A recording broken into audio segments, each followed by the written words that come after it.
And thanks everyone for having me down here tonight.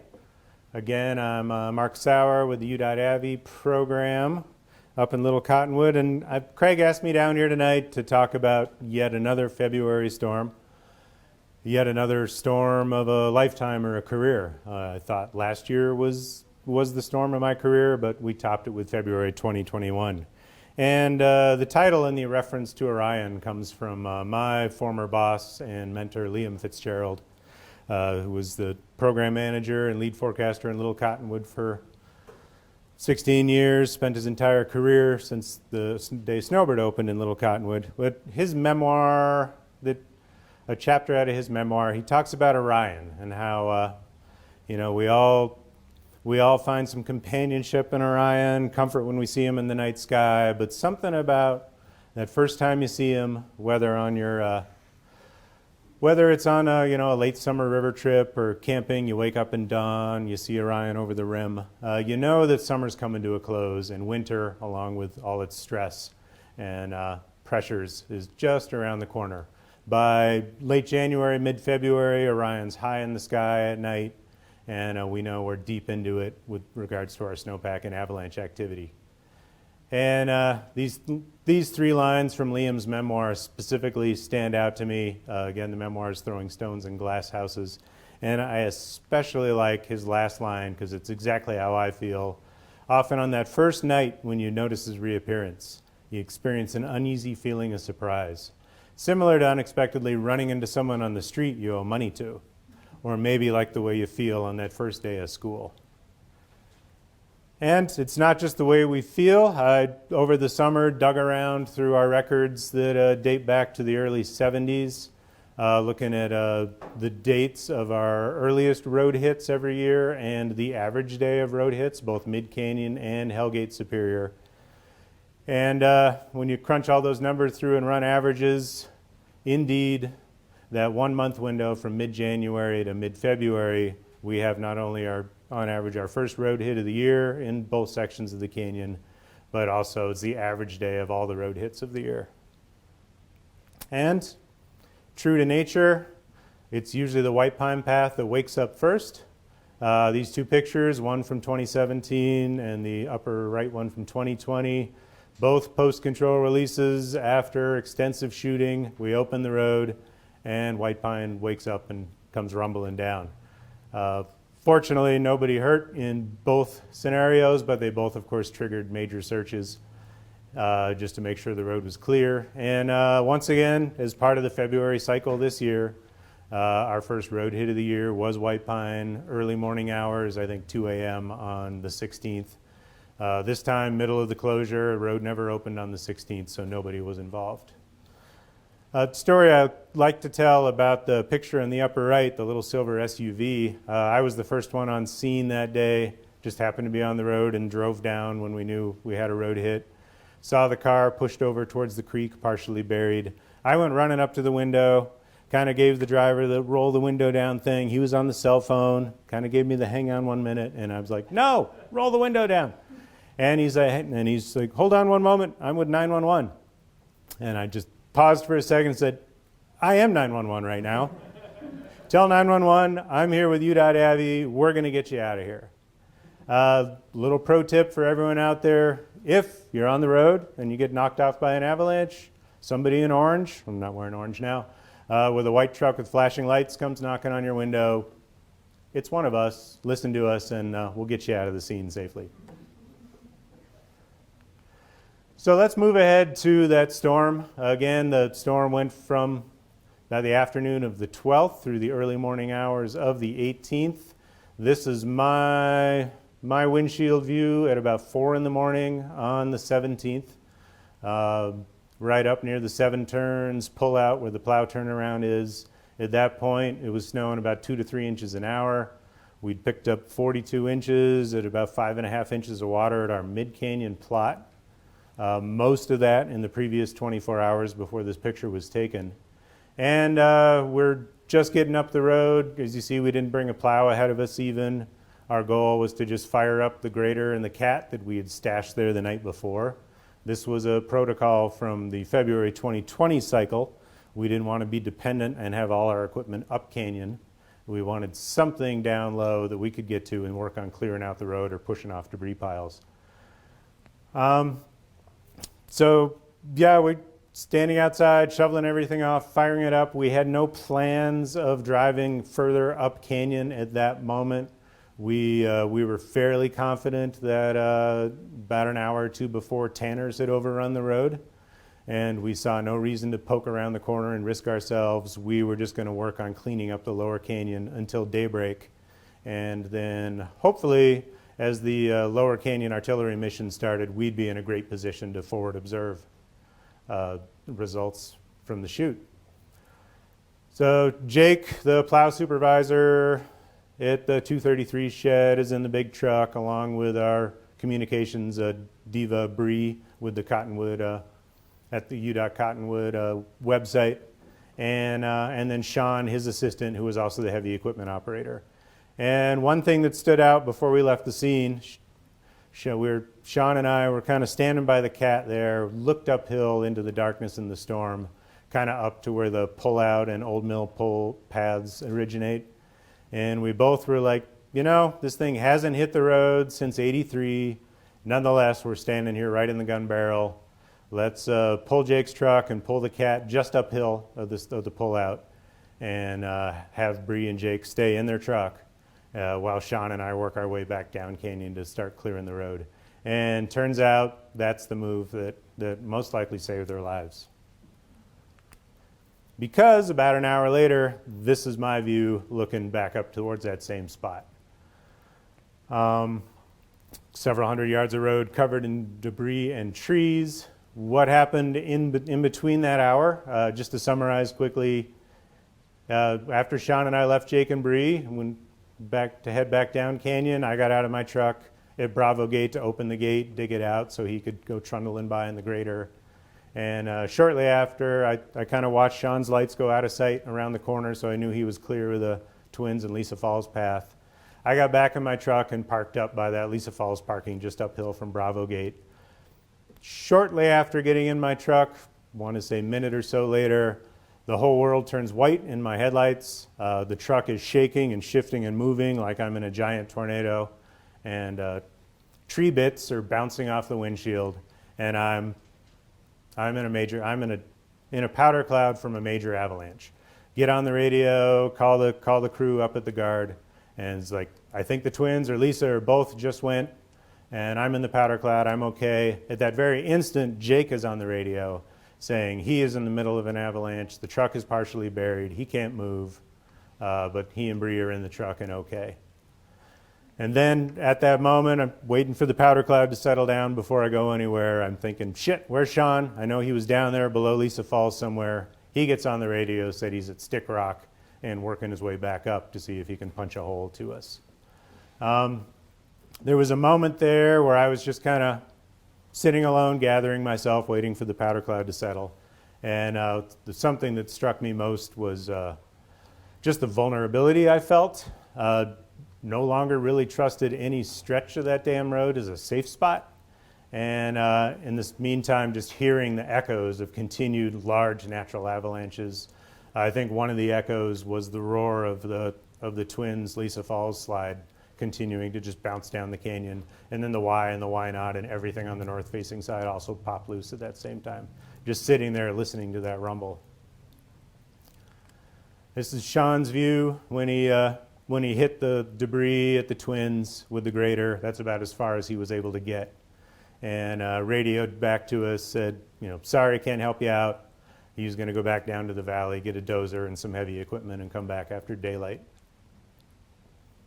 Just a little reference of where we were when all this happened. Return interval map that we updated this summer after yet another historic cycle. And down there is Sean and the grader at Stick Rock. That's where I was at Bravo Gates, just on the periphery where the Twins hit the road. And there was Jake and Bree up at the plow pull out at 7 turns. Note the return intervals there are kind of broad, but down where we were, all of those have a return interval of greater than 10 years.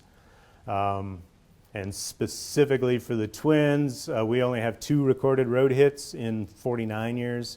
Do the math, split that in half, return interval of 24 and a half years. And the old mill pull-out path has only hit the road 3 times in the last 49 years.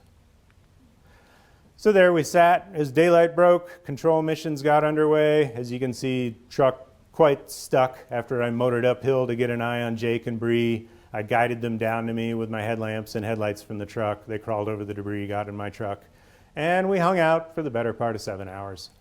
Kind of out of the game at this point as far as all the upper canyon control work. Sean in his nice little D6 there, along with Stephen Clark, our program manager, is kind of keeping eyes on him. They started punching through the debris at the Twins so they could get to us. Took them about an hour to get through, and then we slowly started working our way uphill. This is the debris pile that was in my second picture in the dark from where 7 turns crossed the road. Notice how wet and gray it is. I mean, this was a February dry storm, but so much water fell in the mid-canyon, in the lower paths, that they were basically wet avalanches by the time they hit the road. And then when we got around the corner, we had our first look of the Cat and Jake's truck, and really how close they came. And remember, earlier those trucks were much closer to the bank. If we hadn't moved them, they would have been completely buried or knocked off the road. Jake and Bree were able to crawl out of that passenger window, crawl over the debris, and that's how they got to me. Love this picture of Jake standing on top of his debris pile. Stephen and I are digging out his truck, hooking up a tow strap to the dozer to try to yank it out of the hole, and just kind of looking back up into where the starting zone is of those paths, about 2,000 feet above the road. Because of the wet nature of the soil, the saturated soil and the wet avalanches, all that mature mountain mahogany, scrub oak, and maples were just ripped out of the ground. I'm sure you saw them all melting out this summer. And I gotta think Jake is kind of reflecting on his life choices at this point, and his career choices. And he used to be plow supervisor down at the Spaghetti Bowl and I-15, and that had its own challenges, but nothing like he faces now in Little Cottonwood. There's the relatively famous picture now of the imprint that Jake's truck left in that wet debris.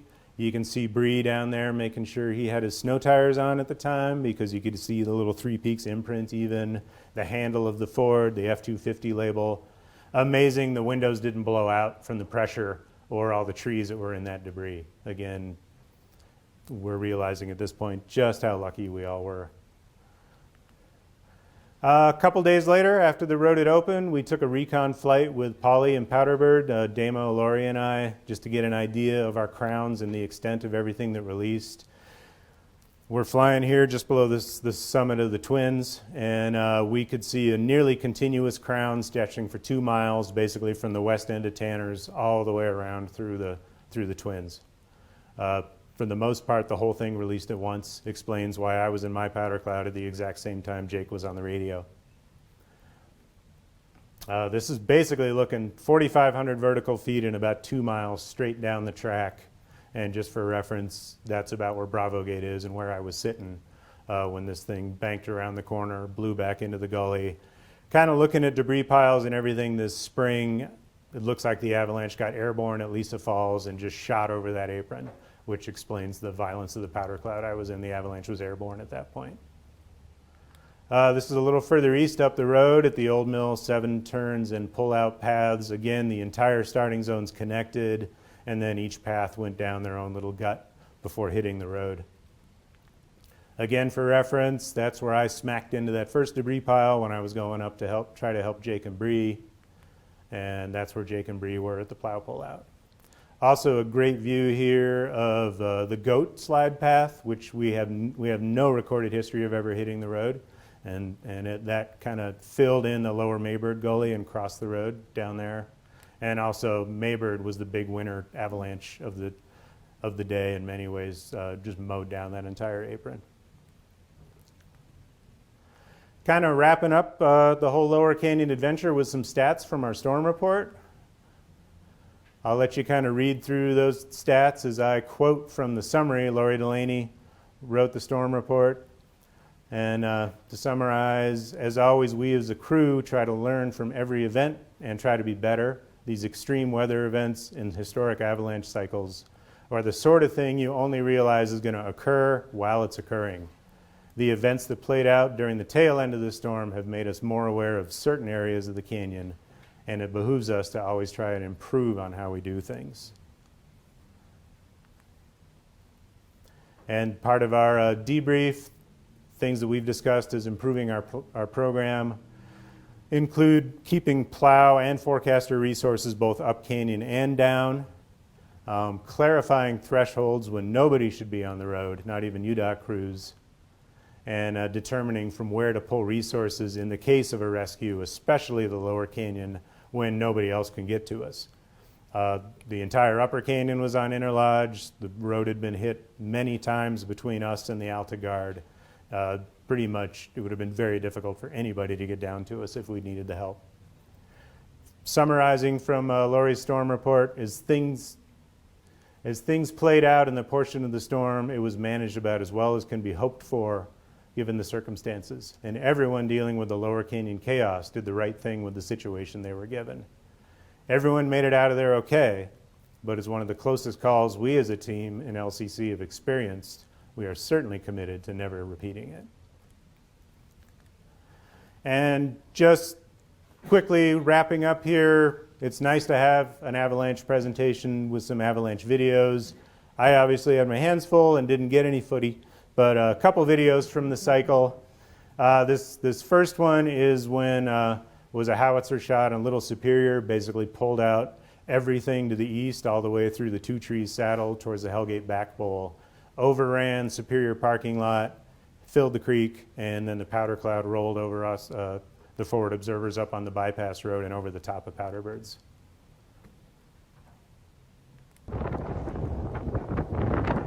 This was in the meat of the storm and in the afternoon of the 16th.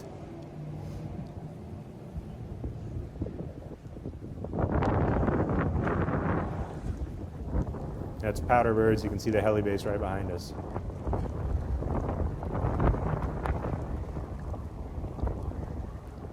Anyone wonders why interlodge is in place? That's why you got interlodge. And then next video is from the beautiful morning of the 18th.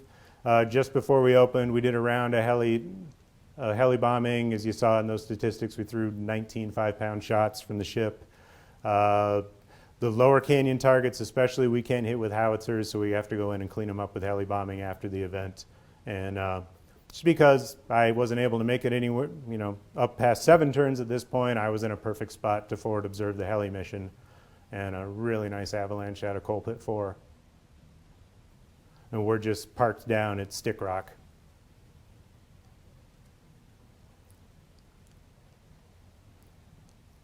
I sent this video to Trent right after I took it, and he kind of wrote me back with an, "Oh my God, can I put that on the news?"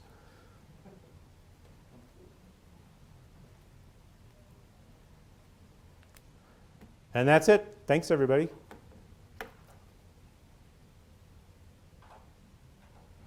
There was an amazing round of silent applause here. Man, you are just a remarkable human. You and your team that keep us so safe in these mountain corridors. So unreal to see kind of an inside perspective in the inside line. And we've got a couple questions in the queue, Mark.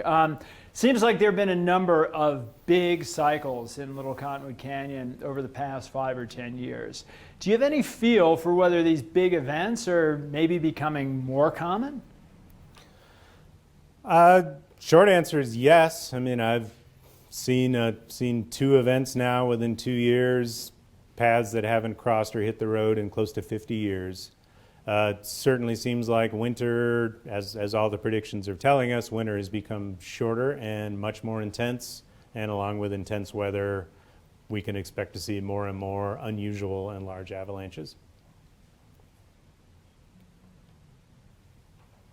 Got it. Another question in the queue. So what are the possibilities of Little Cottonwood producing a D5 avalanche? And taking into account those mitigation efforts, if not, what do you think that the largest size of an avalanche in Little Cottonwood could potentially produce? Great question. I think we're seeing some of the larger avalanches Little Cottonwood can produce given current conditions. The entire south face of the Twin Peaks popping out in a natural avalanche is certainly a very large D4. As far as D5 goes, you read back in the old storm reports from Monty and Ed LaChapelle, and they used to release the entire ridgeline with a single 75 mil howitzer shot. One of the cycles in late 50s, single shot in Flagstaff shoulder, pulled out everything all the way up to Grizzly Gulch, wrapped around the corner into Patsy Marley. Certainly something you could say is pushing, R5 status, if not a high D4. And another instance of a shot on, I think it was around Eagle's Nest from Monty's howitzer, sitting right outside the guard garage, and it released everything from the castle down through basically west-facing Baldy, where Snowbird is now. Because of our skier compaction, the extensive control work we do, I don't know that we will ever see avalanches that large again, but certainly seeing large enough avalanches to hate to use the word surprise us all, but impress us all. Yeah, so some, remarkable historical references here. Hey, Mark, I got a quick question as far as, have you been out on the snow recently? And then our current setup. You think this might be, snowpack-wise, think this might present any issues later? Could you maybe talk a little bit about what you're seeing on the snow? I unfortunately haven't been out on the snow too much, but where I have been out, mainly on the Park City Ridgeline, I haven't been out in our side of the road in Little Cottonwood. Well, I can say our side of the road in Little Cottonwood didn't have much snow in it, which is great that most of that October snow melted off.